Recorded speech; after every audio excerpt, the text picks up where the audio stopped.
Bible గ్రంథంలో నుండి 91వ కీర్తన తీద్దాం.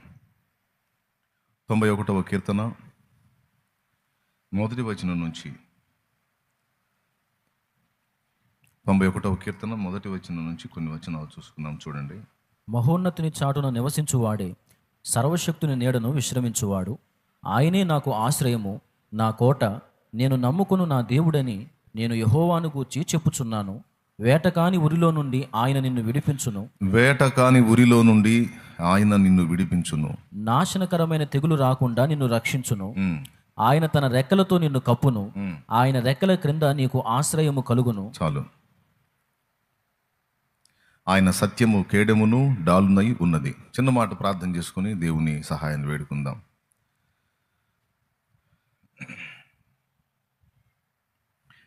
పరిశుద్ధుడు అయిన మా తండ్రి, ప్రేమ స్వరూపేగు దేవా, నీకు స్తోత్రము. నీ దయాపూర్వక సంకల్పాన్ని బట్టి ఈ ఆదివారం మొదటి కూటంలో ఇంతవరకు జరిగిన కార్యాలన్నిట నీ సన్నిధి, నీ హస్తం ఉంచి క్రమంగా జరిగించారు. స్తోత్రం. నీ బలహీన దాసుడు నీ పక్షంలో నిలిచి నిన్ను గూర్చి ప్రకటించనై ఉండగా అయోగ్య దాసుని నీ రక్తముతో కడిగి పరిశుద్ధపరిచి కృపతో జ్ఞాపకం చేసుకొని నీ అభిషేక తైలం ప్రోక్షించి ఆత్మతో నింపి నీ వాక్యమును పంపి నాతో మాతో మాట్లాడు. ఉపదేశాన్ని అడ్డగింపు చూసే దుష్టాత్మలను, సైతానీయ శక్తులను నజరేయుడగు యేసుక్రీస్తు అధికారం కలిగిన నామంలో బంధించి దూరపరుస్తున్నాం. నీ కృపా కాపుదల దయచేయమని, నీ స్వరమే మాకు వినిపించమని యేసు ప్రశస్త నామమున ప్రార్థించి స్తుతించి వేడుచున్నాము తండ్రి. ఆమేన్. లోకంలో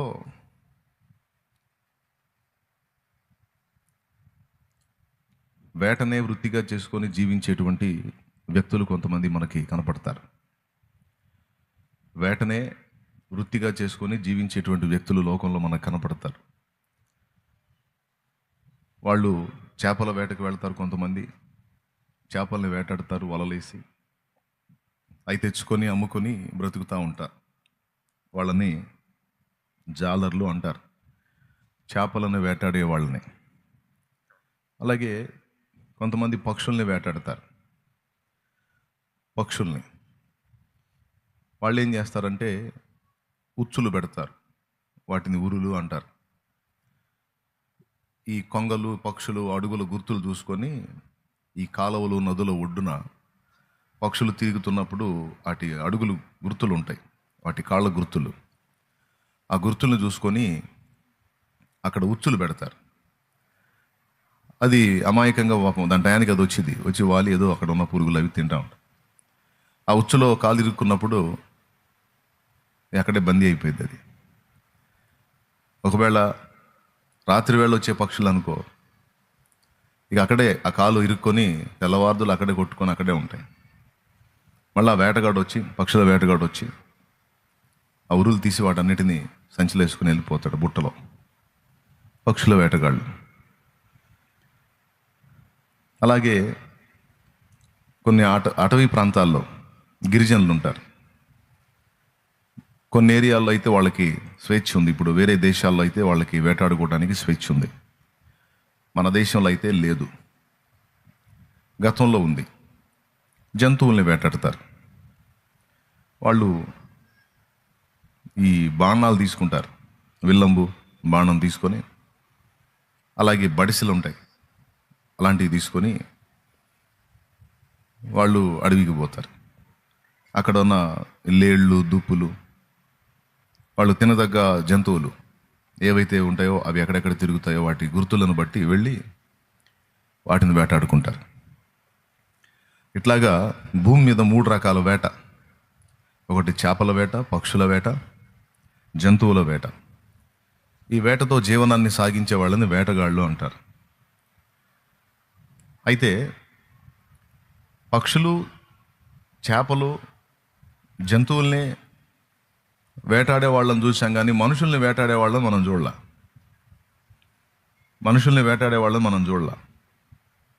కానీ బైబిల్ గ్రంథంలో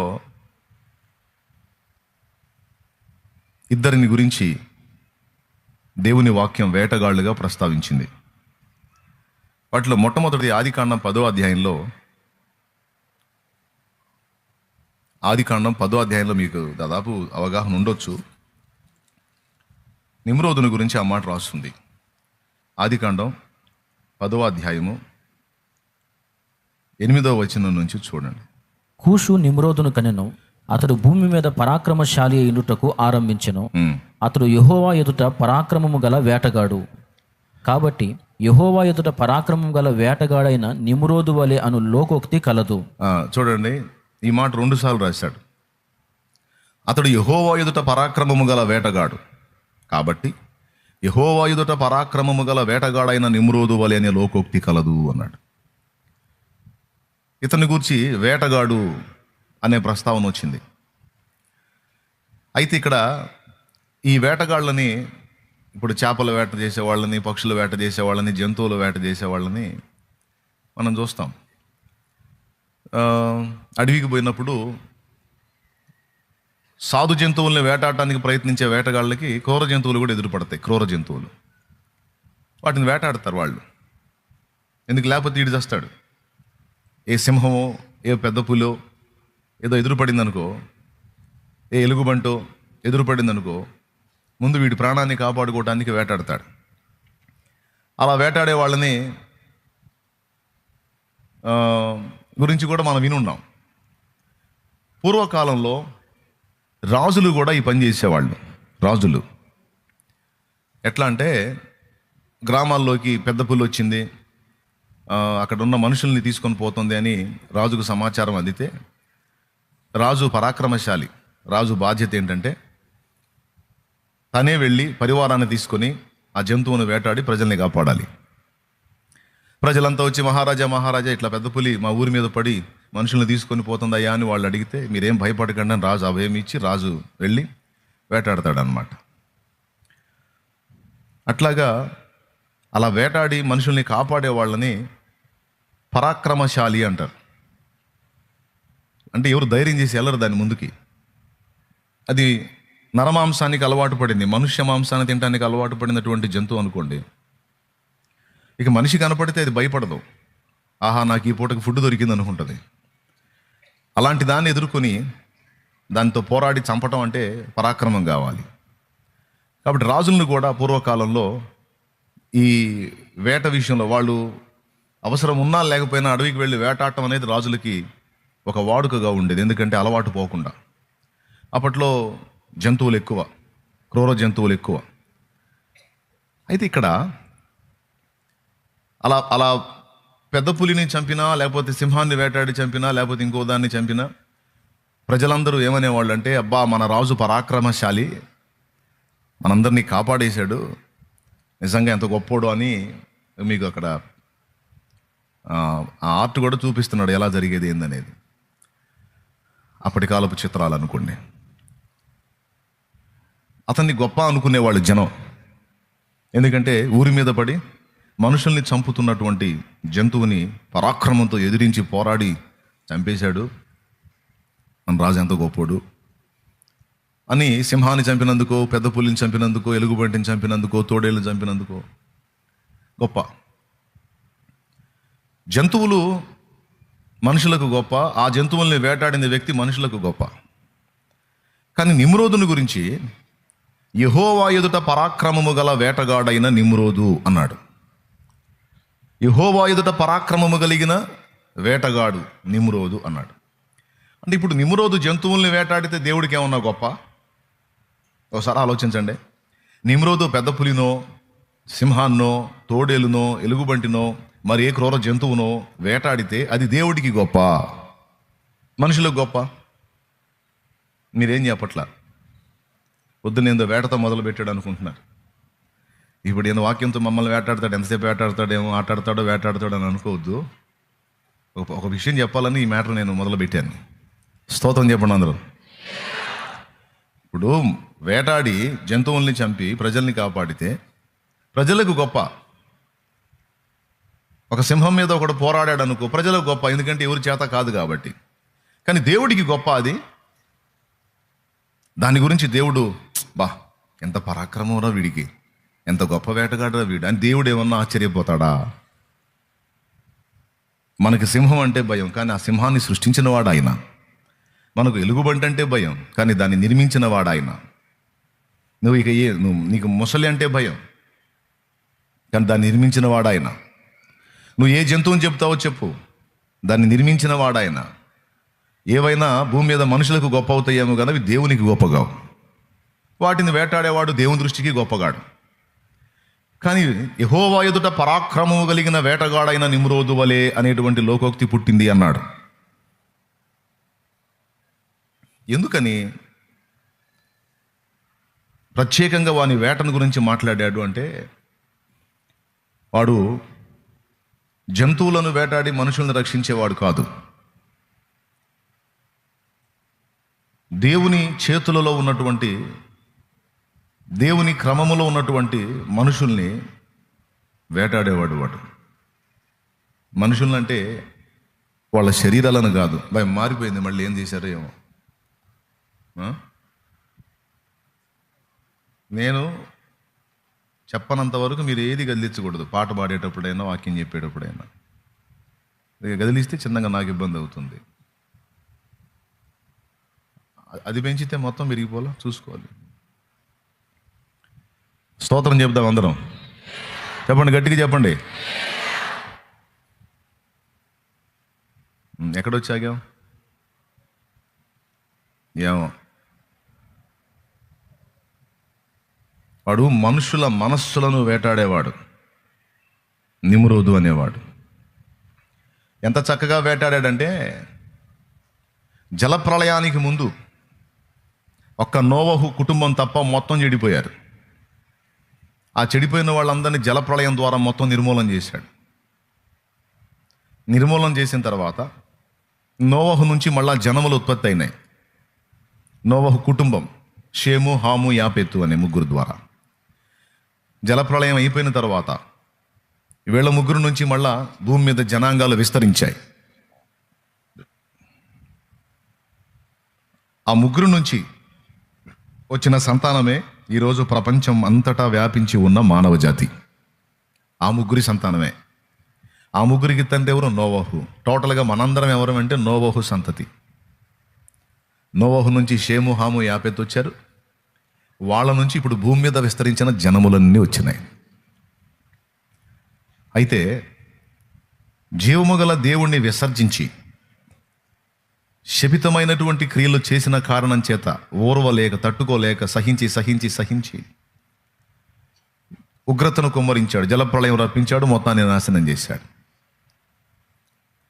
తరువాత మళ్ళీ ఇక భూమి మీదకి జలములు రావని నిబంధన చేసుకొని దేవుని ధనస్సుని ఆకాశంలో ఉంచాడు. తర్వాత ఈ ముగ్గురు నుంచి వచ్చిన సంతానంలో ఈ నిమ్రోదు లైన్లోకి వచ్చాడు. వీడెవడు? హాము సంతతి. షేము, హాము, యాపెతు అన్నాం కదా. షేములో నుంచేమో అబ్రహాం వచ్చాడు. అలాగే యాపెతు నుంచి మరికొన్ని జనములు వచ్చినాయి. హాములో నుంచి ఈ నిమ్రోదు వచ్చాడు. కనాను కూడా హాము కొడుకే. చూడండి, ఆ మాట కూడా మీకు ఆదికాండంలో ఉంటుంది. ఈ నిమ్రోద్ అనేవాడు ఎవరి సంతతో మీరు చూడవచ్చు.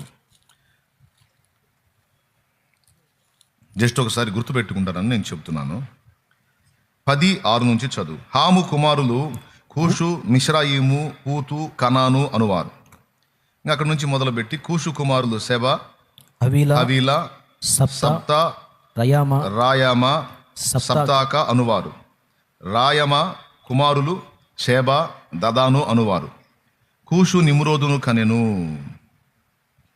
చూడండి, హాము కుమారులు కూషు, మిశ్రాయిము, పూతు, కనాన్ అన్నాడు కదా. హాము కొడుకు కూష్ అయితే కూషు కొడుకే నిమ్రోదు. అంటే హాము మనవడు. ఈ హామ్ ఎవరు అని అడగండి. నోవహు కుమారులలో ఒకడు. వీడి స్పెషల్ ఏంటంటే, ద్రాక్షరసము త్రాగి మత్తుడై ఉన్నటువంటి నోవహు గుడారంలో తండ్రి నగ్నంగా ఉండటం చూసి తండ్రి నగ్నత్వాన్ని వెళ్ళి కప్పకుండా సహోదరులకు వెళ్ళి చెప్పి తండ్రిని ఎగతాళి చేసిన కొడుకు. నోవహు తెలివి వచ్చిన తరువాత ఈ కొడుకు తను అలా పడి ఉండటం చూసి వస్త్రం కప్పాలి, కప్పకపోగా వీడు మిగిలిన వాళ్ళకి చెప్పి అవమానపరిచాడు. అయితే వాళ్ళు ఏం చేస్తారంటే, తండ్రి ఆ స్థితిలో పడుంటే ఆయన నగ్నత్వాన్ని డైరెక్ట్గా వెళ్ళి చూడకుండా గుడారం వారు ఒక దుప్పటి తీసుకొని లేదా వస్త్రం తీసుకొని గుడారం ఎంట్రన్స్లోకి వెళ్ళి వాళ్ళు వెనక్కి తిరుగుతారు. ఇట్లా గుడారపు వాకిలు ఉంటే వాళ్ళు ఇలా నిలబడతారు. నిలబడి వెనక్కి నడిచి తండ్రి మీద వస్త్రం కప్పుతారు. ఆ కప్పిన ఇద్దరిని దీవిస్తాడు. నేను ఈ స్థితిలో ఉన్నానని మీకు ఎవరో తెలిపారు అన్నప్పుడు మాకు హామ్ తెలియజేశాడంట. అదేంది, వాడు నేను ఇలా ఉన్నప్పుడు చూస్తే వాడు వస్త్రం కప్పాలి కదా, మరి వాడు ఎందుకు అలా మీకు చెప్పాడని కోప్పడతాడు. కోప్పడి హాము శపింపబడిన వాడే, హాము సంతతి అంటే కనాను శపింపబడిన వాడని. శాపము అనేది హాము ద్వారా మళ్ళీ స్టార్ట్ అయింది అన్నమాట. ఎవరికి? హాము ఫ్యామిలీ మీదకి వచ్చేసింది శాపం. ఎందుకంటే హాము తండ్రికి దుఃఖం కలిగించినటువంటి కొడుకు. నిజంగా నోవహు పలికినట్టే హాము ఫ్యామిలీ అలా అయిపోతుంది. ఇక శాపగ్రస్తమైన జనాంగం అందులో నుంచి వచ్చింది. అందులో ఒకటి కనాను, రెండు నిమ్రోదు. ఇక మిగిలిన రెండు జనాంగాల్ని పక్కన పెడితే ఈ హాము సంబంధుల్లోంచి వచ్చినటువంటి నిమ్రోదు అనేవాడు ఇక భూమి మీద మనుషులందరినీ మళ్ళీ వశపరుచుకోవటం మొదలు పెడతాడు. మనుషులందరినీ వాడి చేతుల్లోకి తీసుకుంటానికి వాడి ఒక రకంగా చెప్పాలంటే వాడొక దేవుడుగా, వాడి భార్య ఒక దేవతగా, వాళ్ళకు పుట్టినటువంటి సంతతి కూడా చిన్న దేవుళ్ళుగా ఇక ప్రసిద్ధిగాంచుతారన్నమాట. ఎంత బాగా అంటే ఒకప్పుడు జలప్రళయం ద్వారా జనం నశించిపోయిన సంగతి ఎరిగుండి కూడా ప్రజలు మళ్ళా దేవుణ్ణి మరిచిపోయి నిమ్రోదును ఆరాధించే పరిస్థితికి వెళ్ళిపోతారు. మీకు అర్థమైందా? అంటే మనుషుల మనస్సుల్ని అంత చక్కగా వేటాడివాడు తన వైపుకు తిప్పుకున్నాడు, తన వశం చేసుకున్నాడు. అదంత ఈజీ కాదు కదా, కానీ ఆ పని చేశాడు వాడు. అందుకని దేవుడు భూమి మీద అన్నిటికంటే విలువగా ఎంచేది మనుషుల్ని. ఆ మనుషుల్ని వేటాడి తన వశం చేసుకొని వాళ్ళందరినీ తనకు ఆరాధించేటట్టు చేసుకోవటానికి పోరాడాడు. చూడు వీడు యెహోవా ఎదుట పరాక్రమము గల వేటగాడు. బాబెలు గోపుర నిర్మాణంలో మొత్తం భాషల తారుమారు చేశాడు కదా. ఆ గోపుర నిర్మాణానికి, ఈ పట్టణాలు కట్టించడానికి వీడే పూనుకుంది. నీనెవేను కట్టించినోడు వీడే. కాబట్టి ఇక్కడ ఈ వేటగాడి గురించి, వీడు మనుషులను వేటాడి దేవుని వైపు నుండి తన వైపు మళ్ళించుకొని తానొక దేవుడనన్నట్టు ఆరాధనకు పొందాడు. కాబట్టి యెహోవా ఎదుట వీడు పరాక్రమము గల వేటగాడు, మనుషులను వేటాడినటువంటి వాడే నిమ్రోదు. అయితే ఇప్పుడు వాడితో మనకి ప్రస్తుతానికి అవసరం లేదు, ఎందుకంటే వాడి చరిత్ర అయిపోయింది. ఫ్యూచర్లో మళ్ళీ ఇంకొక ఘట్టం ఉంది, అది మీకు దేవుని చేతమైతే మరోసారి చెప్తాను నేను. అయితే ప్రస్తుతానికి ఈ వేటగాడిని పక్కన పెడితే బైబిల్ ఇద్దరు వేటగాళ్ళని ప్రస్తావించిందని చెప్పాను నేను. ఇంకా ఏశావు కూడా వేటగాడే, అతను జంతువుల్ని వేటాడేవాడు. ఇంకా మిగిలిన వేటగాళ్ళు ఎవరైనా ఉంటే వాళ్ళందరూ జంతువుల్ని వేటాడేవాళ్ళు. ఇద్దరి గురించి స్పష్టంగా మనం గ్రహించవచ్చు. మొట్టమొదటిది నిమ్రోదు, ఆదికాండం 10లో చెప్పబడింది. తర్వాత ఇంకొక వేటగాడి గురించి 91వ కీర్తనలో మనకు రాయబడింది. అది ఇప్పుడు మనం చదువుకున్నది. వేటగాని ఉరి నుండి ఆయన నిన్ను విడిపించును అన్నాడు. ఈ వేటగాడు ఎవరు? అసలు ఆ వేటగాడికి మనకి సంబంధం ఏంది? వాడి ఉరిలో మనం చిక్కుకోవటం ఏమిటి? ఈ ఒక్క మాట మీద మనం ధ్యానం ఉంచుదాం, లక్ష్యం ఉంచుదాం. భూమి మీద మానవ జాతి మొత్తాన్ని వేటాడి ఉరులకు చిక్కించుకొని గంతులు వేసేటువంటి వేటగాడు ఒకడు ఉన్నాడు. వాడిని గురించి బైబిల్ సాతాననియు అపవాదనియు పిలిచింది. వాడు మనకి శత్రువు అని బైబిల్ చెప్పింది. పేతురు రాసిన మొదటి పత్రిక 5వ అధ్యాయము 8వ వచనంలో మీ విరోధి అయిన అపవాది. అట్లాగే మరికొన్ని చోట్ల వాని గురించి సాతాను అని రాస్తుంది, మరో చోట అపోల్లోయోన్ అని రాస్తుంది. ఇట్లా రకరకాలుగా ఇక్కడ వచ్చేటప్పటికి వేటగాడుగా వాడు మనకు కనపడుతున్నాడు. కానీ 91వ కీర్తనలో మహోన్నతుని చాటున నివసించువాడే, సర్వశక్తుని నీడన విశ్రమించువాడు, ఆయన గురించి ఏం రాశాడు? ఇంకా ఆయనే నాకు ఆశ్రయము, నా కోట, నేను నమ్ముకును నా దేవుడని నేను యెహోవాను గూర్చి చెప్పుచున్నాను అని వెంటనే ఇక మిగిలిన విషయాలు ఏమీ చెప్పకుండా 3వ వచనంలోనే వేటకాని ఉరిలో నుండి ఆయన నిన్ను విడిపించును అన్నాడు. అంటే ఇక్కడ మనకు స్పష్టంగా అర్థం కావాల్సింది ఏంటంటే, మనల్ని వేటాడే వేటగాడు ఒకడు ఉన్నాడు అనేది మనకు అర్థం కావాలి. రెండవది ఏమర్థం కావాలంటే, వాడు వేటాడే పద్ధతిలో వాడు ఏం ఉపయోగిస్తాడంటే ఉరులు, పక్షులను వేటాడటానికి ఉపయోగించేటువంటి ఉచ్చులు లేక ఉరులు. అలాగ మనల్ని చిక్కించుకోవటానికి వాడు ఉరులు పెడతాడనే మాట ఇక్కడే కాదు, హబక్కూకు గ్రంథంలో కూడా రాసుంది. అది కూడా మీరు చూడొచ్చు ప్రవక్తల గ్రంథాల్లో. హబక్కూకు గ్రంథం ఒకసారి మీరు తీసుకుంటే మనం చూడొచ్చు. హబక్కూకు గ్రంథము 1వ అధ్యాయము 14వ వచనం నుంచి చూడు. ఏలికలేని చేపలతోనూ ప్రాకు పురుగులతోనూ నీవు నరులను సమానులుగా చేసితివి. వాడు గాలము వేసి మానవులనందరినీ గుచ్చి లాగి ఉన్నాడు. వాడు ఎవడో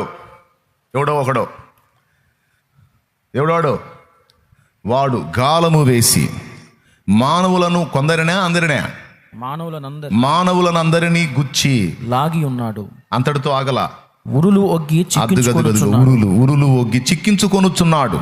వాడు తన వలతో వారిని కూర్చుకొని సంతోషపడి గంతులు వేయుచున్నాడు. 3 వస్తువులు ఇక్కడ మాట్లాడాడు. 1 గాలము, 2 ఉరి, 3 వల. గాలం వేస్తే ఒకటే చేప, అది చిన్నది కానీ పెద్దది కానీ ఒకటే. గాలానికి 4-5 పడతాయి ఆ చేపలు. మీకు తెలిసిన అనుభవం చెప్పండి. ఒకటే. ఉరులు అనుకో, ఉచ్చులు మీలో కొంతమందికి తెలిసి ఎట్లా పెడతారు, కనీసం 5-6 పక్షులు పడే అవకాశం ఉంది. అంటే 1 కంటే ఎక్కువ చిక్కే అవకాశం ఉంది ఉరుల ద్వారా. కానీ వలనుకో విస్తారంగా పడతాయి. అంటే 1 కంటే ఎక్కువ, ఇంకా విస్తారంగా, ఈ 3 రకాల వస్తువుల్ని వాడాడు. అయితే ఇక్కడ మనకి 91వ కీర్తనలో వేటగాడిని ప్రస్తావించి వాడు ఉరులను గురించి మాట్లాడాడు. గాలాన్ని గురించి కానీ లేకపోతే వలను గురించి కానీ మాట్లాడలేదు, ఉరిని గురించి మాట్లాడాడు. దీని గురించి ఈ ఒక్క మాట మీద మనం కొంచెం ఆలోచన చేస్తే, మీకు ఇందాక చెప్పాను, మనకు ఒక వేటగాడు ఒకడు ఉన్నాడు, మనల్ని గమనించేవాడు, మన కదలికల్ని పసిగట్టేవాడు, మన ఆలోచన, వ్యవహారము, మన పని, మన సమస్త క్రియలను అబ్జర్వ్ చేసేవాడు ఒకడు ఉన్నాడు అనే సత్యం మనం అందరం ఎరిగి ఉండాలి. రెండవది, వాడు మనల్నే వేటాడటానికి మనల్ని ఫాలో అవుతున్నాడు అనేది కూడా మనం ఎరిగి ఉండాలి. 2, 1 వాడు మనల్ని పరిశీలిస్తున్నాడు, 2 మనల్ని వేటాడటానికి వాడు మనల్ని ఫాలో అవుతున్నాడు, వెంటాడుతున్నాడు. 3వది, వాడు మనల్ని చిక్కించుకోవటానికి ఉరి ఒడ్డుతున్నాడు అనేది కూడా మనం గ్రహించాలి. వాడు ఒకప్పుడు మనందరినీ అలా చిక్కించుకొని ఉరిలో బంధించి పెట్టేవాడు. ప్రకటన గ్రంథం 12:9 సర్వలోకమును మోసపుచ్చువాడు. అదే ప్రకటన గ్రంథం 20వ అధ్యాయము 1వ వచనం నుంచి కిందికి చదివితే, ఇక జనములను మోసగించకుండునట్లు, ఇట్లాగా వాని గురించి మోసగాడు అని రాస్తుంది. బాగా వినాలి మీరు. స్తోత్రం చెప్పండి అందరూ. సర్వలోకమును మోసపుచ్చుచు అపవాది అనియు సాతాననియు పేరు కలిగిన ఆది సర్పమైన మహాఘట సర్పము పడద్రోయబడి ఉన్నది. ఓకే, ప్రకటన 12:9 సర్వలోకమును మోసపుచ్చాడని చెప్తున్నాడు ఇక్కడ. ఇందాక మనం హబక్కూకు గ్రంథము 1వ అధ్యాయంలో మనం చూసిన వచనంలో మనుషులందరినీ వాడు చిక్కించుకున్నాడు అన్నాడు. ఇప్పుడు ఇక్కడ కూర్చున్న మీరు, నేను, మనందరం ఒకప్పుడు వాడి చేతిలో చిక్కిన వాళ్ళమే. ఎంతమంది ఒప్పుకుంటారు? అవును, ఖచ్చితంగా. ఒకప్పుడు మనందరం వాడి చేతిలో చిక్కుబడ్డాం, బంధించబడ్డాం, విలవిలలాడిపోయాం. దారి తెన్ను అర్థం కాక, రక్షణ మార్గం తెలియక, విడుదల దొరకక, విమోచించే మార్గం తెలియక, మన సృష్టికర్తను ఎరుగక, కన్న తండ్రిని ఎరుగక మనం చాలా వేదన పడ్డాం. అయితే ఒకానొక సమయం వచ్చింది, జీవము గల దేవుడు తానే మనల్ని దర్శించాడు.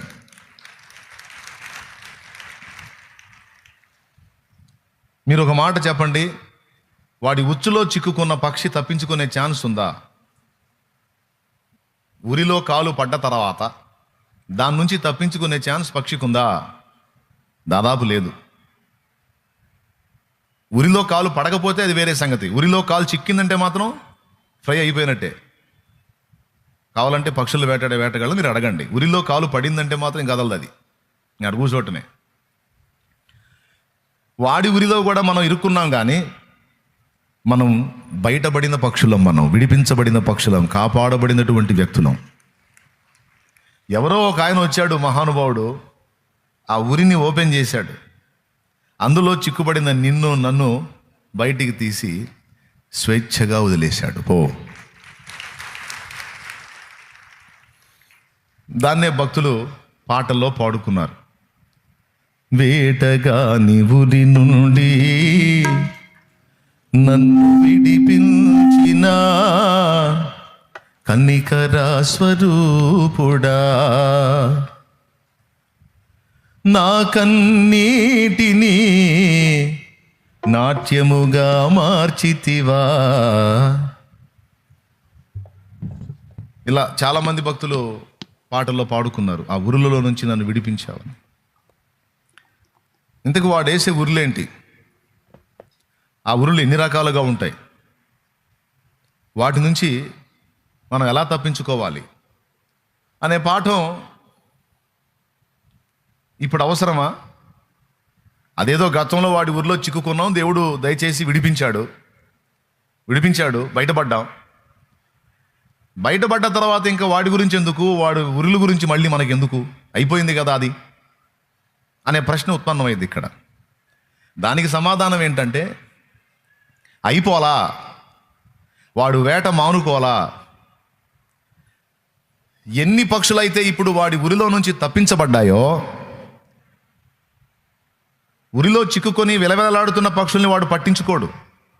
ఎన్ని పక్షులైతే ఇప్పుడు వాడి ఉరిలో నుంచి తప్పించుకున్నాయో, వాటిని మరలా చిక్కించుకోవటానికి వాడు తప్పించుకున్న పక్షుల మీదనే ప్రత్యేకమైన దృష్టి నిలుపుతాడు అన్నది వాక్య సత్యం. ఇప్పుడు నేను తప్పించుకున్న పక్షిని అని మీరు ఎంతమంది చేతులు ఎత్తుతారో ఎత్తండి. ఒకప్పుడు వాడి చేతిలో ఉన్నాను, వాడి ఉరిలో ఉన్నాను, యేసుక్రీస్తు జోక్యం చేసుకోవటం వల్ల నేను తప్పించుకున్నాను అన్నోళ్ళు చేతులు ఎత్తండి.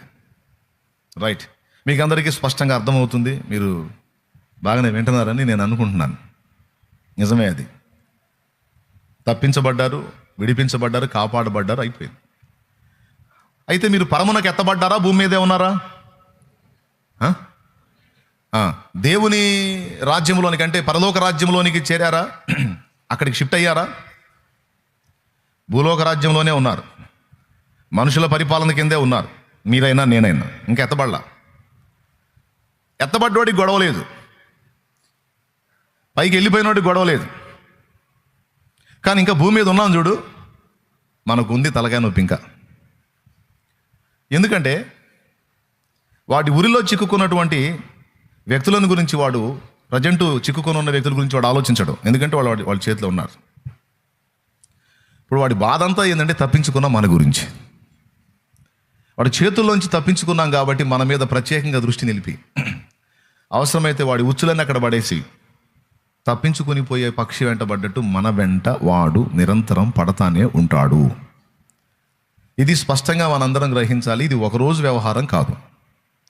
భూమి మీద మనం ఉన్నంత వరకు, ఇక్కడ నుంచి తీయబడితే చింత లేదు, తీయబడక మునుపు భూమి మీద మనం ఉన్నంత వరకు ఈ కుట్ర కొనసాగుతూనే ఉంటుంది.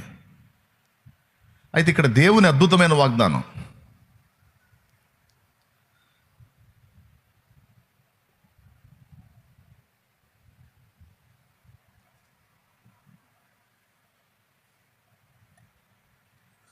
మనకేం చెప్తుందంటే, మహోన్నతుని చాటున నివసించువాడే సర్వశక్తుని నీడను విశ్రమించువాడు అని. ఆయనను గురించి ఆయనే నా కోట, నా ఆశ్రయము అని ఆయన గురించి చెప్పి వెంటనే భక్తులకి వెళ్ళి తిరుగుతున్నాడు. వేటగాని ఉరిలో నుండి ఆయన నిన్ను విడిపించును అని. ఆల్రెడీ విడుదల పొందాను సార్, మేము రక్షణ పొందిన వాళ్ళు, మళ్ళీ వాడి గొడవ ఏంటంటే లేదు ఉంటుంది అని. ఉంటుంది. అప్పుడు నువ్వు దేవుణ్ణి ఎరగవు. ఇప్పుడు నువ్వు దేవుణ్ణి ఎరిగావు, దేవుణ్ణి ప్రేమిస్తున్నావు. ప్రేమించేవాడు మళ్ళీ ఉరిలో చిక్కే అవకాశం ఉందా అంటే ఉంది అని చెప్తుంది బైబిల్. అందులో మొదటి వచనం ఇప్పుడు మీరు చదివిన మూలవాక్యం, రెండో వచనం 14వ వచనం చూడండి. అతడు నన్ను ప్రేమించుచున్నాడు గనుక నేను అతన్ని తప్పించెదను. ఏం చేస్తాను? తప్పించెదను అన్నాడు. అతడు నా నామమును ఎరిగిన వాడు కనుక నేను అతన్ని ఘనపరచెదను అన్నాడు. 2 పనులు చేస్తానని మాట్లాడాడు ఇక్కడ దేవుడు. ఒకటి, నేను అతనిని తప్పించెదను. తప్పించెదను అంటే అర్థం ఏంటి? తప్పించే పరిస్థితి ఒక వ్యక్తికి ఎప్పుడు వచ్చింది? తప్పించాల్సిన అవసరం ఒక వ్యక్తికి ఎప్పుడు వచ్చింది? ఎందులోనన్నా ఇరుక్కున్నప్పుడు,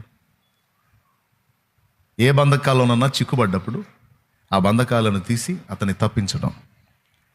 ఏ ఉరులలోనన్నా చిక్కినప్పుడు ఆ ఉరులను తొలగించి విడిపించటం. దేవుణ్ణి ప్రేమించనోళ్ళు కాదు, దేవుణ్ణి ప్రేమించిన నువ్వు నేను కూడా శత్రువు యొక్క ఊర్లలో ఇరుక్కునే అవకాశం ఉంది. తప్పకుండా దేవుడు మనల్ని తప్పించాల్సిన అవసరత ఉంది అనే సత్యం మనం గ్రహించాలి. దేవునికి స్తోత్రం కలుగును గాక. హల్లెలూయా చెప్పండి గట్టిగా. ఇంతవరకు స్పష్టంగా మీకు అర్థమైందా? ఎంతవరకు ఈ పోరాటం? జీవితకాలం, ఈ భూమి మీద మనం ఉన్నంత వరకు. ఎప్పుడోసారి ఎక్కడో చోట ఇరుక్కుంటానే ఉంటాం. నిరంతరం ఆయన మనల్ని వెంటాడి తప్పిస్తానే ఉండాలి. ఆల్రెడీ ఇప్పటికే చాలాసార్లు మీరు చాలా విషయాలు ఇరుక్కున్నారు. దేవుడు మహాకృపతో తప్పిస్తా వచ్చాడు. కొంతమంది భౌతికమైన సమస్యలలో ఇరుక్కున్నారు, కొంతమంది మానసిక పరమైన సమస్యల్లో ఇరుక్కున్నారు, కొంతమంది ఆత్మ సంబంధమైన సమస్యల్లో ఇరుక్కున్నారు. సింపుల్గా చెప్పాలంటే, దుర్నీతి బంధకాల్లోంచి విడిపించబడ్డ మనము మళ్ళీ కొన్నిసార్లు ఆ దుర్నీతి బంధకాలకు చిక్కుబడిన అనుభవాలు ఉన్నాయి. అంటే చెయ్యరాని పనులు, చెయ్యకూడని పనులు. వాస్తవంగా వాటి నుంచి మనం గతంలో కాపాడబడ్డాం, కానీ ఆశ్చర్యంగా మళ్ళా తెలియని రీతిలోనే వాటిలో ఇరుక్కుపోయిన అనుభవాలు కొంతమంది జీవితాల్లో ఉన్నాయి. నేను చెప్పేది ఎంతమందికి అర్థమవుతుందో నాకు తెలియదు. నిజంగా అర్థమవుతుందా? దుర్నీతి బంధకాలు వదిలించుకొని వచ్చిన మనం మళ్ళీ వాటిలో ఇరుక్కున్న అనుభవాలు ఉన్నాయి. మనకు ఎక్కువ బాధ కలిగించేది ఇవే. శరీర సంబంధమైన సమస్యలు, బాధలు, ఇరుకులు, ఇబ్బందులు మనల్ని అంతగా టార్చర్ చేయవు.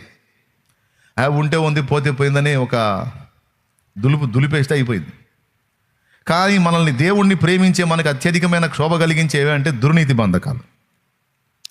చేయరాని కార్యములు మన ద్వారా జరిగిన ఎడల మన దుఃఖము అంతింత కాదు, మానసిక క్షోభ. అయితే ఏ కోణంలో చిక్కితే ఆ కోణంలో మనల్ని బంధించడానికి మన శరీర సంబంధమైన, మనస్సు సంబంధమైన, ఆత్మ సంబంధమైన 3 విషయాలలో వాడు పోరాడతాడు. కొంతమందిని శారీరకంగా ఇబ్బంది పెడతాడు, కొంతమందిని మానసికంగా ఇబ్బంది పెడతాడు, కొంతమందిని ఆత్మీయంగా పడద్రోయ చూస్తాడు. ఈ 3 విషయాల్లో వేటగాడు నిరంతరం మనల్ని గమనిస్తూనే ఉంటాడు, చిక్కించుకోవడానికి ప్రయత్నిస్తూనే ఉంటాడు. ఈరోజు ఇక్కడ కూర్చున్న మీలో ఎవరు ఏ విషయాల్లో చిక్కుబడి మూలుగుతున్నారో, వేదన పడుతున్నారో, విడుదల లేక విలవెల్లాడుతున్నారో నాకైతే తెలియదు. అది ఆయనకే తెలుసు. మొత్తానికైతే ఒక్కొక్కరు ఒక్కొక్క విధంగా నలగటం అయితే జరుగుతుంది, యాతన పడటం అయితే జరుగుతుంది, కృంగిపోవటం అయితే జరుగుతుంది. వినాలి బాగా. ఉచ్చులో చిక్కుకున్న పక్షి రాత్రంతా పెనుగులాడి వేటగాడు వచ్చేసరికి ఏ టైపులో ఉంటుందో తెలుసా? ఒకవేళ బురదలో ఉచ్చులో చిక్కుకుందనుకో, వాడు వచ్చేటప్పటికి రెక్కలతో కొట్టి కాలు లాగి దాని కాలు దగ్గర ఒక గాయం ఏర్పడి అది వాసి ఆ రెక్కలన్నీ బురద అయిపోయి ఎట్లా పడి ఉంటుంది వచ్చేటప్పటికి. అంటే రెక్కలు ఆడిచి బయట పడలేక బయట పడదామని లాగే కొద్దీ కాలు గాయం పెరిగిపోయి ప్రయత్నించే కొద్దీ సమస్య పెరిగిపోయి, తమ్ముడు వింటున్నావా, ప్రయత్నించే కొద్ది బయట పడదామని ప్రయత్నించే కొద్ది ఇంకా బిగుసుకుపోయి,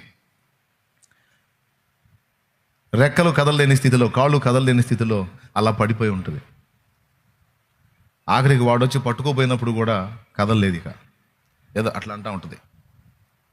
ఇది ఎవరన్నా చూశారా? నేను చూశానన్నా, పక్షులు అలాగా చిక్కుకోవటం నేను చూశానంటే చేతులు ఎత్తు.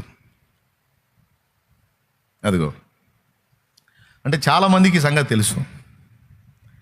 పోరాడి రాత్రంతా పోరాడి, ఉదాహరణకి వాడు మధ్యాహ్నం వేళ ఉచ్చులు పెట్టాడు అనుకో, సాయంత్రానికి ఆ నీళ్ల ఒడ్డుకి ఏ పురుగులు తిందామని వస్తాయి. ఇక సాయంత్రం ఆ ఉచ్చులో చిక్కుకుంటే తెల్లార్దులు ఇక అది పోరాడి చివరికి ఏమైంది? చచ్చిపోదు, బతికే ఉంటుంది. కానీ ఇక తప్పించుకోవడానికి ప్రయత్నం చేయదు,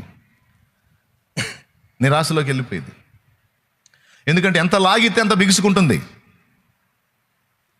ఈరోజు కొంతమంది జీవితాలు ఎట్లా ఉన్నాయో తెలుసా? ఇలానే ఉన్నాయి.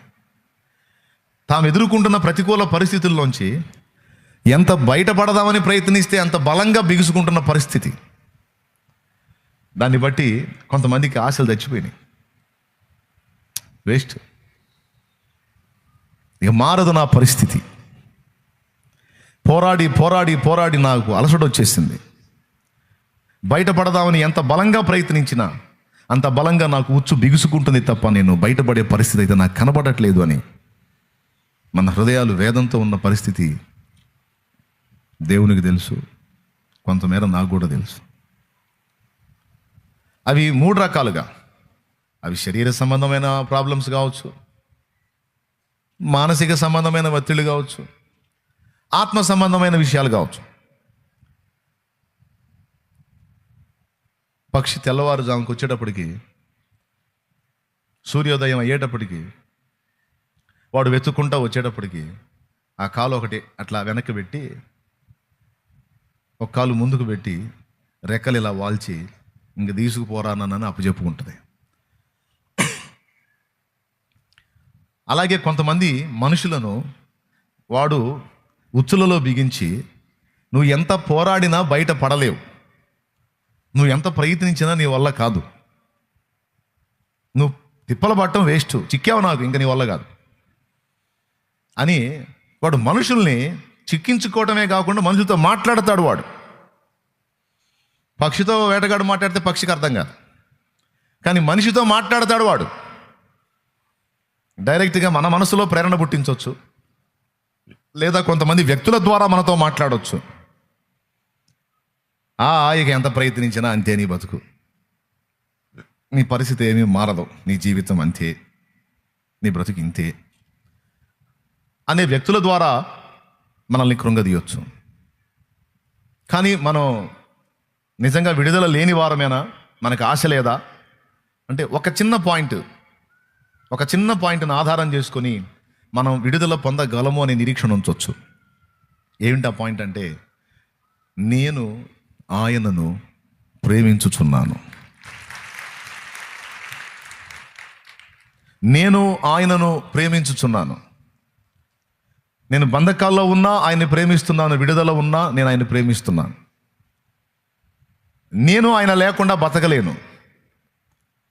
నాకున్న పరిస్థితులు అన్నిటికంటే ఆయన నాకు గొప్ప, ఆయన నాకు ఎక్కువ, ఆయనే నా సర్వస్వం, ఆయనే నా ఆశ్రయం, నా కోట, నేను నమ్ముకొను నా సహాయకుడు.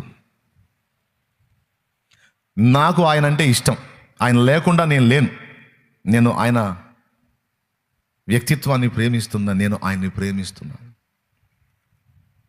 ఇక నువ్వు ఎన్ని బంధకాల్లోనన్నా ఉండు, నీలో ఈ ఒక్క పాయింట్ కానీ ఉన్నట్లయితే, నువ్వు దేవుణ్ణి ప్రేమించే వ్యక్తివై ఉంటే, ఈ 91వ కీర్తనలోని 3వ వచనపు వాగ్దానం నీదే.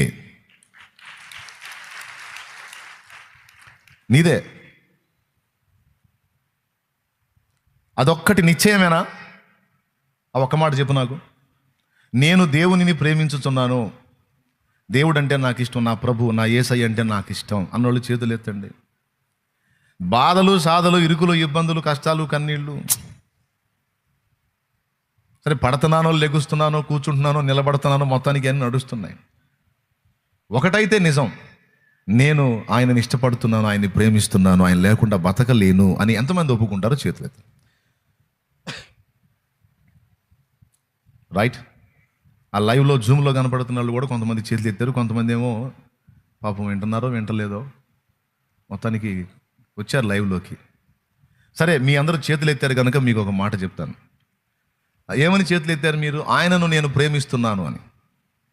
ఆయనను ప్రేమించే వారికి అందరికీ ఒక నిరీక్షణ ఇక్కడ ఇచ్చాడు. ఏమిటంటే, అతడు నన్ను ప్రేమించుచున్నాడు గనుక దాన్ని ఆధారం చేసుకుని నేను అతనిని తప్పించదను. ఆమె నన్ను ప్రేమించుచున్నది గనుక దాన్ని ఆధారం చేసుకుని నేను ఆమెను తప్పించదను లేదా విడిపించదను. ఆ ఒక్క మాటతో ఆగట్లా, ఇంకో మాట అంటున్నాడు. నా నామమును ఎరిగిన వాడు ఎరిగినది గనుక నేను అతనిని గొప్ప చేయలేదా ఘనపరచెదను. రెండు విషయాలు ఇక్కడ మాట్లాడుతున్నాడు దేవుని ప్రేమించే పిల్లలకి. నువ్వు ఉచ్చులో చిక్కు పడవు అనే గ్యారంటీ ఇవ్వట్లా.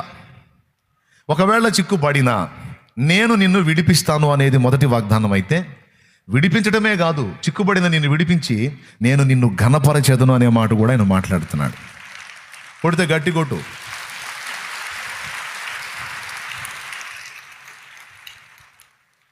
ఇది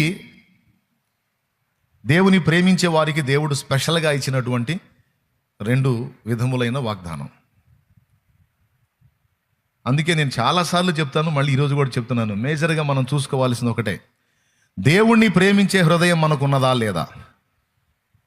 మన గుండెలో దేవుని కొరకైన ఆరాటం, దేవుని కొరకైన ప్రేమ, ఆసక్తి ఉందా లేదా అనేది ఒక్కటే మనం మేజర్గా చూసుకోవాలి.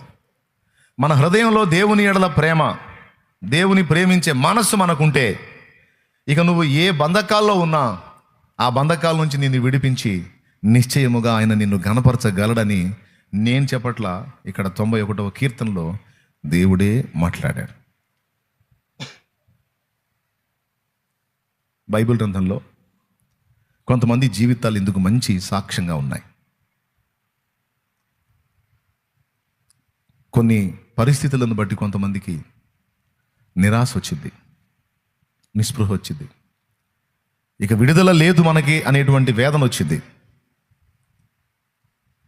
పోరాడి పోరాడి పోరాడి ఎంతకి సమాధానం రానప్పుడు ఏమొచ్చింది? అదే వచ్చింది. అవునా?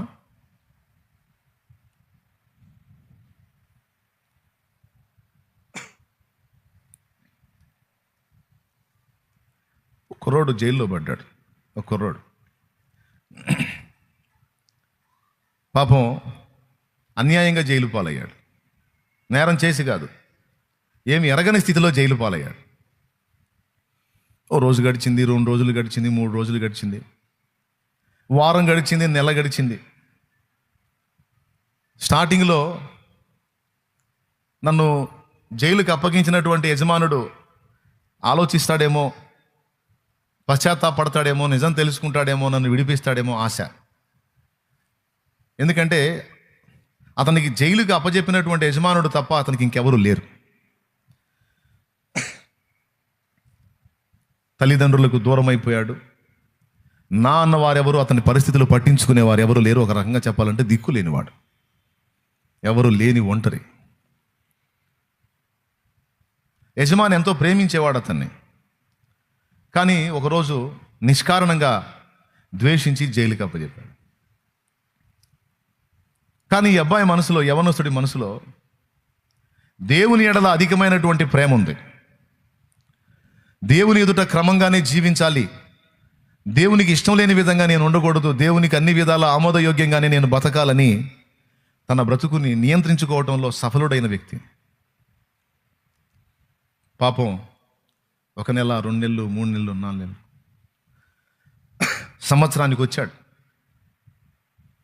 చెప్పండి, ఆశ ఉంటుందా? విడుదల పొందుతానన్న నిరీక్షణ ఉంటుందా? 2 సంవత్సరాలు అయిపోయింది, నిరీక్షణ ఉంటుందా?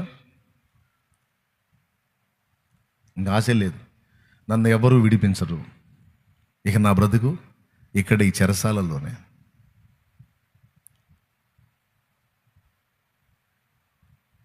ఒక వ్యక్తి వచ్చి మాట కూడా ఇచ్చాడు,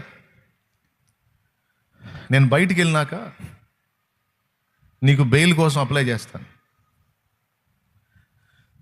నీ పక్షాన ఎవరు లేరు కదా,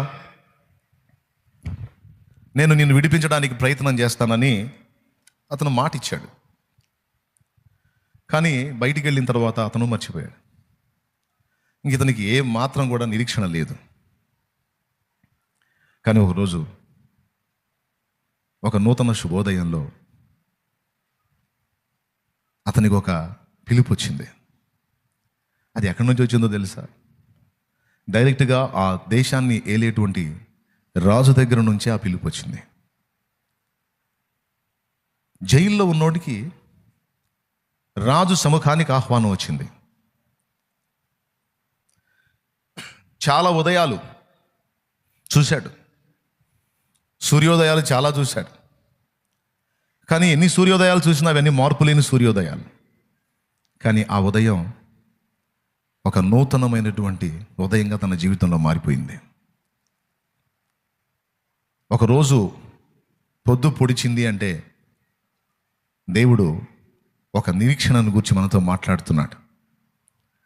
నిన్న మొన్న అటుమొన్న సంగతులు తీసేయి, ఈరోజు ఒక నూతన శుభోదయం నీకు నేను చూపించినట్లే నీ ఎడల ఒక నూతన కార్యమును, నూతన క్రియను నేను జరిగిస్తాను. నువ్వు ఏదైనా కోల్పో, ఎన్నైనా కోల్పో, ఒక్కటి మాత్రం కోల్పోవద్దు. అదేంటంటే నా యందలి విశ్వాసము, ఆశ, నిరీక్షణ నువ్వు కోల్పోవద్దు. నువ్వేదైనా కోల్పో, నువ్వు ఎవరినైనా కోల్పో, కానీ నా యందలి విశ్వాసమును, నా యందలి ఆశను, నిరీక్షణను మాత్రం నువ్వు కోల్పోవద్దు అనేది దేవుడు మాట్లాడుతున్న ఒక అద్భుతమైన మాట. యవనస్తుడు, రోజులు గడుస్తున్నాయి, సూర్యోదయాలు జరుగుతున్నాయి, సూర్యాస్తమయాలు జరుగుతున్నాయి. సహజంగా మనకైతే నిరీక్షణ కోల్పోయి, ఆశలు చల్లారిపోయి, విశ్వాసం దిగజారిపోయి, ఇంకేముందిలే అనేటువంటి నిరాశ, నిస్పృహలు ఆవరిస్తాయి. కానీ ఇతని మనసు అలా కాదు. మనుషులు నన్ను వదిలిపెట్టినా, మనుషులు నన్ను మోసగించిన, నా దేవుడైతే నన్ను వదిలిపెట్టడం. మనుషులను బట్టి అయితే నాకు రేపు అనేది లేదు, రేపటిని గూర్చిన నిరీక్షణ లేదు మనుషుల్ని బట్టి అయితే. కానీ నా దేవుని బట్టి నాకు రేపటిని గూర్చిన నిరీక్షణ ఉంది. ఎందుకంటే నన్ను పిలిచినవాడు నమ్మదగినవాడు. నేను ఆయన్ని ప్రేమిస్తున్నా, ఆయన నన్ను ప్రేమిస్తున్నాడని నాకు తెలుసు. కాబట్టి అన్ని ఉదయాలు ఒకే రకంగా ఉండవు. నా తలుపు తట్టే ఉదయం ఏదో ఒక ఉదయం నాకు వచ్చింది అని నిరీక్షించాడు. అన్నట్టుగానే ఆ రోజు సైనికులు వచ్చి అతన్ని బయటికి తీశారు. జైల్లో అతనికి ఏం పరిచర్యలు ఉంటాయి? అతని గడ్డం గీసి, జుట్టు కత్తిరించి, మంచి వస్త్రాలు తొడిగించి, శుభ్రపరిచి ఇదంతా చేస్తున్నారు. దేనికి బాబు నన్ను ఏంది ఇలా రెడీ చేస్తున్నారు? ఏంది? నీకు రాజు దగ్గర నుంచి ఆహ్వానం వచ్చిందయ్యా. రాజు దగ్గర నుంచా? అవును. నువ్వు ఇప్పుడు వెళ్ళి రాజు సముఖంలో నిలబడాలి. నేనా? అవును, నువ్వే. మీరేమైనా పొరపడ్డారేమో. రాజు దగ్గరికి నేనెందుకండి, నేనేం చేస్తాను, నాకేవచ్చు? ఏమో పద. వెళ్ళి రాజు సముఖంలో నిలబడ్డాడు. తోటి ఖైదీలందరూ సంతోషంగా సాగనంపు ఉండొచ్చు. వెళ్ళు రాజు దగ్గరికి పోయాడు. రాజు అతన్ని చూసి, నేను ఒక కలగన్నాను, ఆ కళ యొక్క భావం అర్థం కాలేదు, నీకు కళలకు అర్థం చెప్పే శక్తి దేవుడిచ్చాడని ఇతని ద్వారా నేను తెలుసుకున్నాను. దయచేసి నా కళను నీకు వివరిస్తాను, దాని అర్థం చెప్పు అని తన కళను రాజు వివరించటం, ఆ కళకి ఈ యవనస్తుడు అర్థం చెప్పటం, అది రాజుకు సమ్మతం అవ్వటం విని వెంటనే ఆ రాజు అతన్ని తన ధాన్యాగారం అంతటి మీద ఏలికగా నియమించటం ఒక్క రోజులోనే జరిగిపోయాయి. దానికి వారాలు, నెలలు, సంవత్సరాలు పట్టల. అతడు ఎదురు చూసి నిరీక్షించి వేదన పడినదంతా ఒక్క దినమందే పరిష్కరించబడింది. అతడు విడుదల పొందడం ఒక్కరోజే జరిగింది. అతడు సింహాసనం ఎక్కడం కూడా ఒక్క రోజులోనే జరిగింది. ఇది మీకేం నేర్పుతుంది? నువ్వు నేను మనం పడి ఉన్న బంధకాల్లో నుంచి విడుదల పొందటం అండ్ ఘనపరచటం, ఇవి రెండు నెరవేర్చడానికి దేవుడికి ఒక్క రోజు చాలు. ఎన్ని రోజులు కావాలి? Only one day. ఒక్కరోజు చాలు మన గతిని, స్థితిని, పరిస్థితిని మార్చడానికి. ప్రతి ఉషోదయం, ప్రతి శుభోదయం ఆ ఆశని, ఆ విశ్వాసాన్ని, ఆ నిరీక్షణని నువ్వు కలిగి ఉండమని నిన్ను హెచ్చరిస్తుంది. నిన్న మారలేదా? మొన్న మారలేదా? ఈరోజు కూడా మారలేదా? అట్లయితే రేపు ఉంది, ఎల్లుండి ఉంది, ఆ తర్వాతి రోజు ఉంది. సింపుల్గా ఒక మాటలో చెప్పాలంటే, నీ విషయమై దేవుడు ఖచ్చితంగా జోక్యం చేసుకునే ఒక రోజు ఉందే. నీ విషయమై దేవుడు జోక్యం చేసుకొని, పట్టించుకొని, నీ పరిస్థితులను మార్చి, నూతనపరిచి, ఒక నూతనమైన అనుభవాల్లో గుండా నిన్ను తీసుకెళ్లేదానికి దేవుడు నిర్ణయించిన ఒక రోజు అయితే ఉంది. నమ్మితే విశ్వాసంతో స్తోత్రం చెప్పు ధైర్యంగా. మరి ఎవరు ఎలా ఉన్నారో నాకు తెలియదు. నేను ఏం చెప్పాలి అని దేవుని ముందు నేను ఉన్నప్పుడు దేవుడు నన్ను పలకమని చెప్పినటువంటి మాటనే ఇప్పుడు నేను పలికాను. వేటగాడి ఊరిలో చిక్కుకొని విలవిలలాడుతున్నావా? నువ్వు దుర్నీతి బంధకాల్లో ఉన్నావో, భౌతికమైనటువంటి సమస్యలు, ఆర్థికపరమైన ఇబ్బందులు, అప్పులు, రోగాలు, ఏ ఒత్తిళ్లలో నువ్వు ఉన్నావో, లేకపోతే శరీర క్రియలు అనే బంధకాల్లో నువ్వు ఉన్నావో, లేకపోతే మానసిక పరమైన వేదనలతో నువ్వు ఉన్నావో, ఏ బంధకాల్లో చిక్కి నువ్వు విలవిలలాడుతున్నావో, కానీ దేవుని ప్రేమించే హృదయం కలిగిన నీకు దేవుడు చెప్పమన్న ఒక్క మాట ఈ మాటే. నేను నిన్ను విడిపించే రోజు ఒక రోజు ఉంది, అది నీకు సమీపమైంది అని ఆయన మాట్లాడుతున్నాడు. హల్లెలూయా, హల్లెలూయా, హల్లెలూయా. అది నీకు సమీపమైంది. వేదన పడొద్దు. ఇంకెంతకాలం అని ప్రశ్నించొద్దు. నేను నిర్ణయించిన నిర్ణయ కాలం ఇప్పుడు సమీపమైంది అని మాట్లాడుతున్నాడు ఆయన.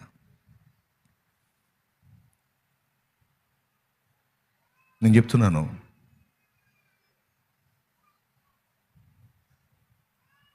గడిచిన దినాలను వదిలేసాయి. ఈ నూతన శుభోదయంలో అన్ని పనులు మానేసి దేవుని పాదాల దగ్గరికి వచ్చి కూర్చున్నాం.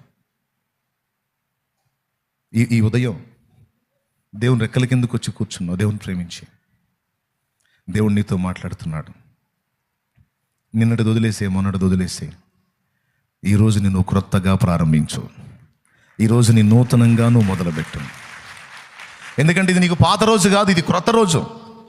ఈరోజు అయిపోతే రేపు మళ్ళీ నీ క్రొత్త రోజు. ఈ నూతన శుభదినాన్ని ఉటంకిస్తూ దేవుడు ఏం మాట్లాడుతున్నాడంటే, నువ్వు ఈరోజు క్రొత్తగా ఆలోచించు. నంబర్ 1, ఈ ఉదయం నీకు ఇస్తున్నటువంటి మాట. రెండవది, క్రొత్తగా ప్రయత్నించు. నంబర్ 3, క్రొత్త పని మొదలుపెట్టు.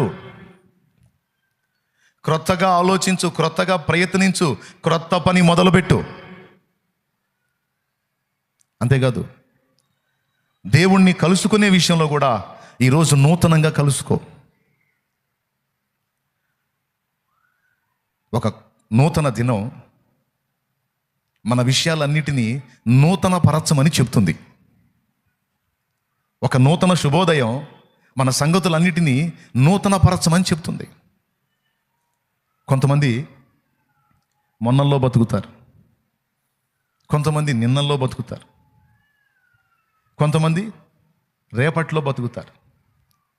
దేవుడు అంటున్నాడు, నేను నిన్నటికి దేవుణ్ణే, రేపటికే దేవుణ్ణే, ఈరోజు కూడా దేవుణ్ణే. నేను నిన్నటికి దేవుణ్ణి, రేపటికి దేవుణ్ణి, ఈరోజు కూడా దేవుణ్ణే. కొన్ని సంవత్సరాలు వేదనామయమైన బ్రతుకు బ్రతికాను నేను. ప్రతిరోజు ఒక నిరాశ.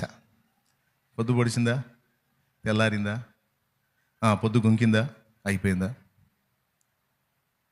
నిరీక్షణ లేదు, ఆశ లేదు, ఇక రోజులన్నీ ఇంతే అనుకున్నా. కానీ ఒక శుభోదయం నాకు ఒక క్రొత్త అనుభవాన్ని పంచింది.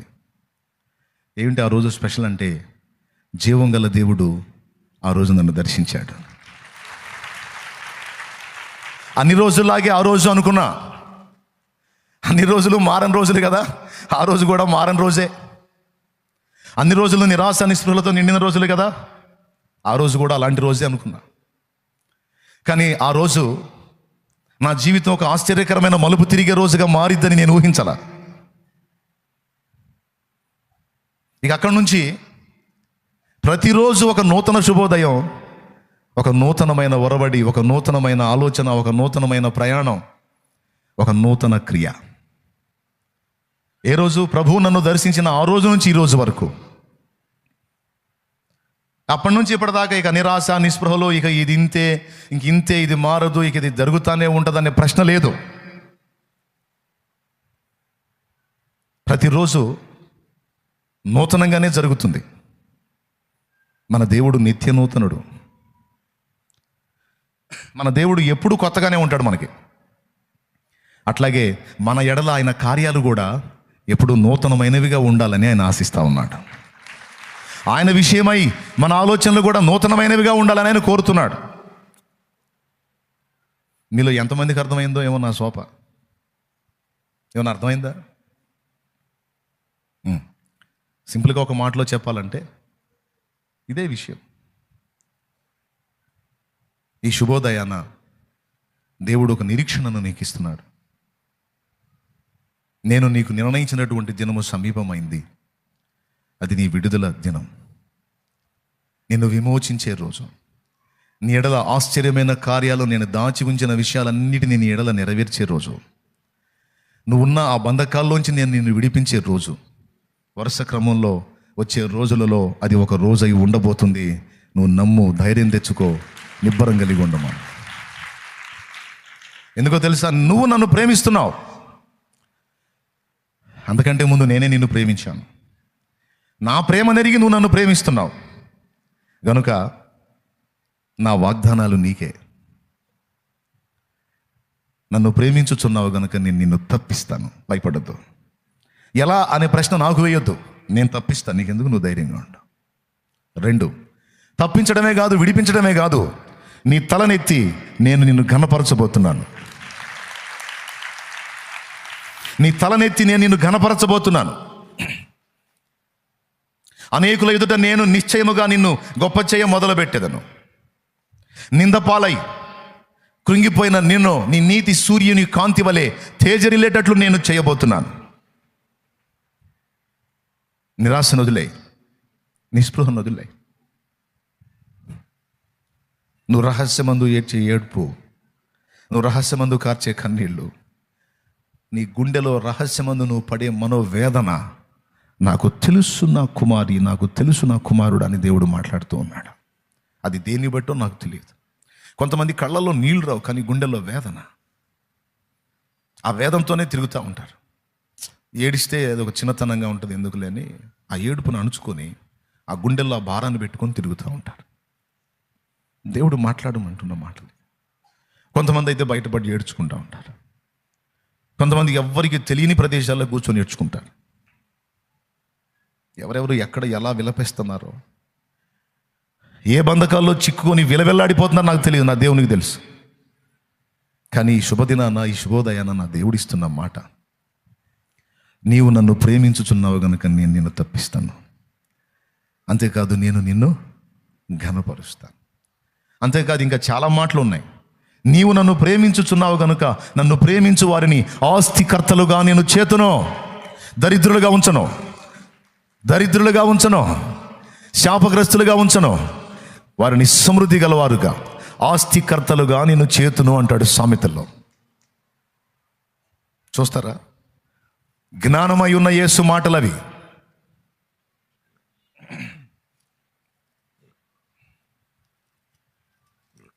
సామెతల గ్రంథం 8వ అధ్యాయం 21వ వచనం చదువు.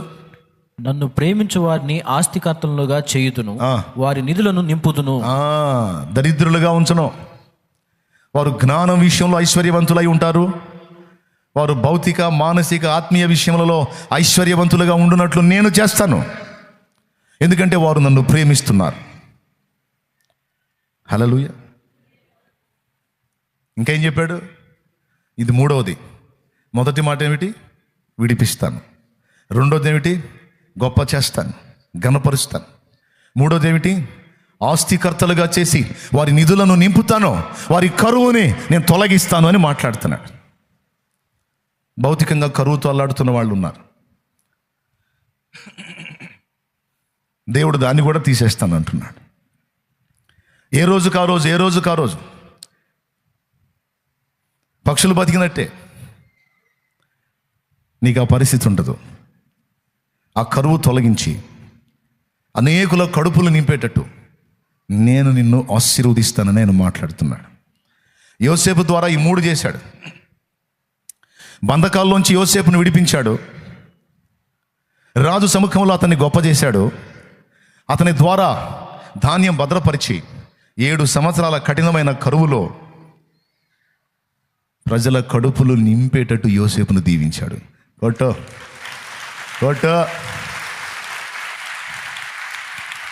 నీ బ్రతుకంతా దరిద్రతతోనే తెల్లారిద్ది అనుకుంటున్నావా?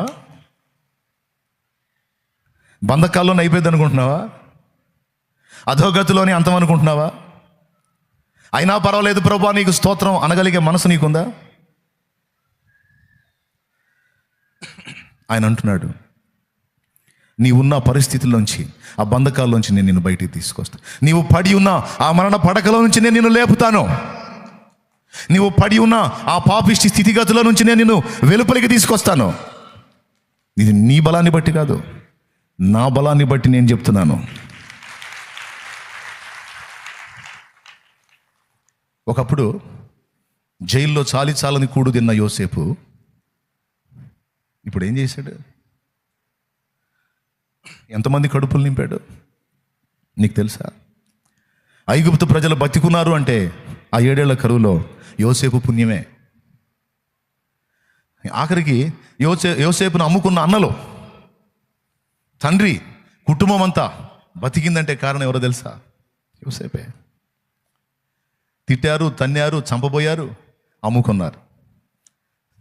కానీ యోసేపు వాళ్ళ గురించి ఏమన్నాడు తెలుసా? అన్నా, మీరు నా దగ్గరకు వచ్చారు, నేను మిమ్మును మీ పిల్లలను పోషించేదను అన్నాడు. ఈరోజు నీకు పరిస్థితి లేదు. తోడబుట్టిన వాళ్ళు, కుటుంబీకులు ఎవరు అంత సాయం చేస్తారని ఆశపడుతున్నావు, ఎదురు చూస్తున్నావు, ఏడుస్తున్నావు. దొరకట్లా ఏ సాయం. అటు బయట లేదు, ఇంటి వాళ్ళ దగ్గర లేదు, ఎవరి దగ్గర లేదు. కూర్చొని ఏడ్చుకోవచ్చు నువ్వు.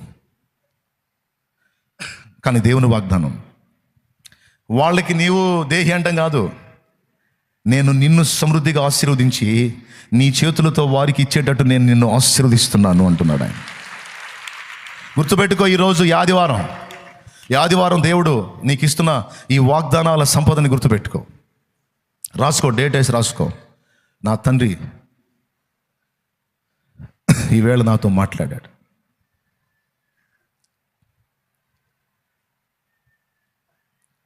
వాళ్ళ చేతులకి వాళ్ళ వైపు చేతులు చాపడం కాదు, నీ దగ్గరికే వాళ్ళు వస్తారు. నిన్నే వారు చేయి చాపి ఆశ్రయించే రోజు వచ్చింది. అలా చేస్తాడు ఆయన. ఎందుకంటే యోసేపు లైఫ్ కనపడుతుంది అక్కడ. నడి బజారులో పశువు నమ్మినట్టు అమ్మి అప్పచెప్పారు. చివరికి దేహి అనుకుంటా ఆయన దగ్గరికి పోయారు. అయితే ఆయనే ఉన్నాడు, పగ సాధించాడా? లేదు, నేను మిమ్మును మీ పిల్లలను పోషించదను అంటాడు. అనేకులకు పోషణకర్తగా నీ ఉండునట్లు, నిన్ను ఆస్తికర్తగా చేయటమే కాదు, నీ నిధులను ఆయన నింపుతానని మాట్లాడుతున్నాడు. ఆమేన్. ఎంతమంది నమ్ముతున్నారు ఈ విషయాన్ని? నమ్మిన వాళ్ళందరూ తప్పకుండా స్వతంత్రించుకుంటారు. సందేహించినోడు ఖచ్చితంగా పొందడు. విశ్వసించిన వాళ్ళందరూ స్వతంత్రించుకుంటారు. కాబట్టి మీరు ఏ స్థితిలో ఉన్నా కలత చెందొద్దు. దేవుని యందలి ప్రేమని కోల్పోవద్దు. చాలా విషయాలు మాట్లాడాడు.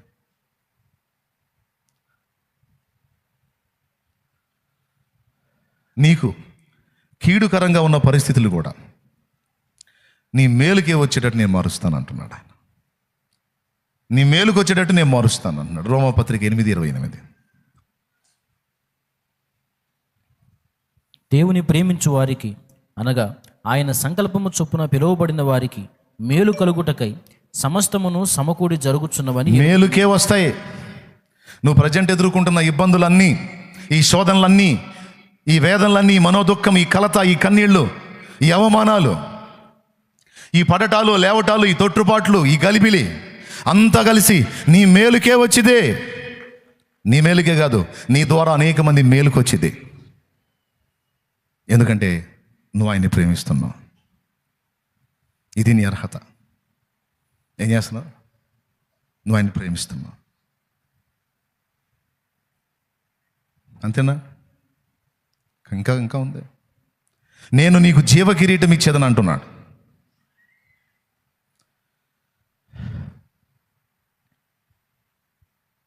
ఈ సంగతులన్నీ ఇంకా చాలా ఉన్నాయి. దేవుని ఆత్మ ప్రేరణలో నేను పలికిన ఈ విషయాలు మర్చిపోవద్దు. విశ్వసిద్దాం. మీరు, నేను అందరం స్వతంత్రించుకుందాం. కృంగిన మన హృదయాలను రేపుకుందాం. ప్రేమగా దేవుని వైపు మళ్ళుకుందాం. రండి ప్రార్థన చేద్దాం.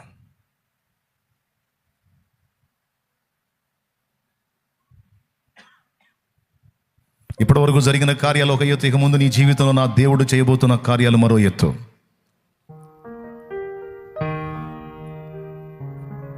తన బలమైన కార్యాలను నీకు చూపించబోతున్నాడు నా దేవుడు. ఒకటొకటిగా నువ్వు మొత్తం స్వతంత్రించుకుంటావు. నువ్వు పడున్న ఆ మరణ పడక నుంచి నా దేవుడు నిన్ను లేవనెత్తబోతున్నాడు. నిన్ను స్వస్థపరుస్తున్నాడు ఆయన. నువ్వు అనుకుంటుండొచ్చు, ఇక అయిపోయింది నా చరిత్ర, ఇక లేదు నాకు అవకాశం. నో, నిన్ను ఆయన లేవనెత్తబోతున్నాడు. చెప్తున్నాడు, నువ్వున్న బంధకాల్లోంచి నేను విడిపించబోతున్నాడు. నువ్వు పోరాడుతున్న సమస్య మీద నీకు జయమును ఆయన అనుమతించాడు. నీకు నిర్ణయించిన రోజు సమీపమైంది. ఆ కార్యాన్ని నీవు చూస్తావు. నీ సంతతి విషయంలో కూడా దేవుడు సిద్ధపరిచిన కార్యము త్వరలోనే నువ్వు చూడబోతున్నావు. నీ పిల్లలను నా తండ్రి ఆశీర్వదించబోతున్న ఘట్టాన్ని నువ్వు చూడబోతున్నావు. సేవకుడా, నీ సేవలో ఒక వినూత్నమైనటువంటి ఆశీర్వాదకరమైన అనుభవాలని నీవు స్వతంత్రించుకోబోతున్నావు.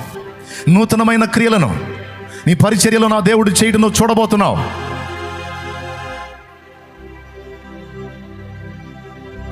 ఒక్కరోజు చాలు దేవుడికి, ఒక్కరోజు చాలు. చరిత్ర తిరగరాయడానికి ఒక్కరోజు చాలు దేవుడికి, ఒక్కరోజు. నీ పరిస్థితులు మార్చడానికి ఓన్లీ వన్ డే, ఒక్క రోజు చాలు.